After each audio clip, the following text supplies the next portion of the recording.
लेकिन एक चीज़ जिसके लिए इस चुनाव में भी लोग आपको बहुत ज़्यादा ढूंढ रहे हैं, पूछ रहे हैं, कोने में भी पूछते होंगे, व्हाट्सएप भी करते होंगे, फ़ोन भी लगाते होंगे कि क्या आपकी बार 400 पार? तो क्या आपकी बार 400 पार है?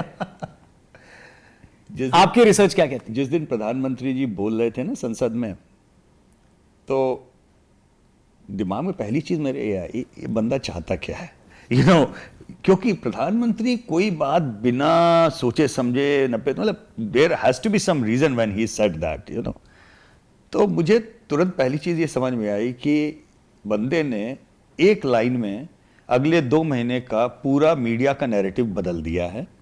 उस दिन से आज तक मुझसे किसी ने यह सवाल नहीं पूछा कि 300 पार हो रहा है कि नहीं हो रहा है, पूरे उसमें केवल चर्चा यही है 400 पार। इतनी चर्चा हो गई कि विपक्ष के लोग भी लंबे समय तक उसका नैरेटिव कार्ड ढूंढ नहीं पाए। तो जो नैरेटिव प्रधानमंत्री ने सेट किया था 400 पार का, वो काम कर रहा है बीजेपी के लिए?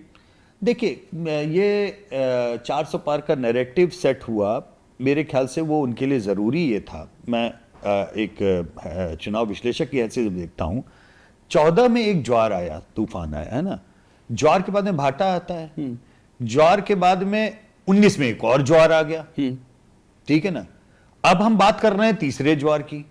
अगर हम तीसरे ज्वार का, सपोज कीजिए मैं प्रधानमंत्री हूं और मैं अपने वोटरों को तीसरे ज्वार का टारगेट नहीं दूंगा, तो भाटा ऑटोमेटिकली आने लगेगा, क्योंकि ये जनादेश है।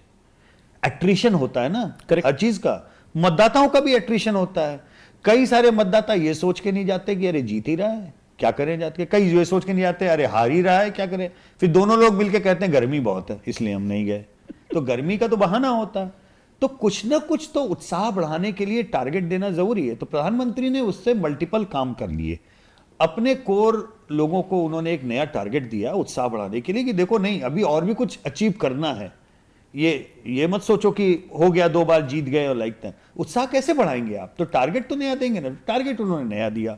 दूसरी तरफ हतोत्साहित करने के लिए पर्याप्त था, क्योंकि जब 400 का आपने रणबेरी छोड़ दी, अब स्थिति यह है कि कल अगेन वो सज्जन हमको कहने लगे कि देखिए बीजेपी 303 की जगह 302 भी हो गई ना, तो ये मनोवैज्ञानिक हार होगी।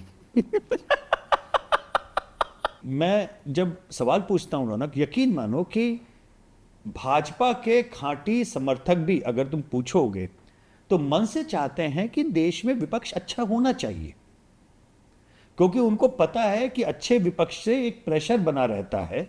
तो भाजपा के समर्थक उतने भी बड़े भक्त नहीं है जितना उनको भक्त बोला है। एक्चुअली वे भाजपा के समर्थकों के ऊपर इतनी उंगलियां उठाई जाती हैं, जबकि मुझे लगता है जितनी छीछा लेदर सोशल मीडिया पे भाजपा के समर्थक अपने नेतृत्व की कर लेते हैं ना, किसी एक गलत निर्णय पे अजीत पवार को शामिल किया, उस समय भाजपा के समर्थकों ने अपनी पार्टी की क्या धज्जियां उड़ाई हैं।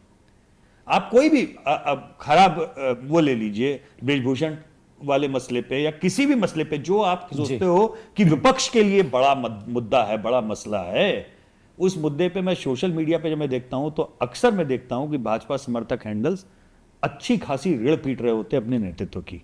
क्या सार्काज्म करते हैं, क्या भिगो भिगो के मारते हैं, और तब मुझे लगता है कि नहीं, ये जो इनको भिगो के इनके खुद लोग मार लेते हैं, यही शायद इनकी ताकत है। क्योंकि अगर ये अपने खुद के लोगों का इतना ट्रोलिंग बर्दाश्त कर लेते हैं तो ये विपक्ष को तो बर्दाश्त कर ही ले जाएंगी।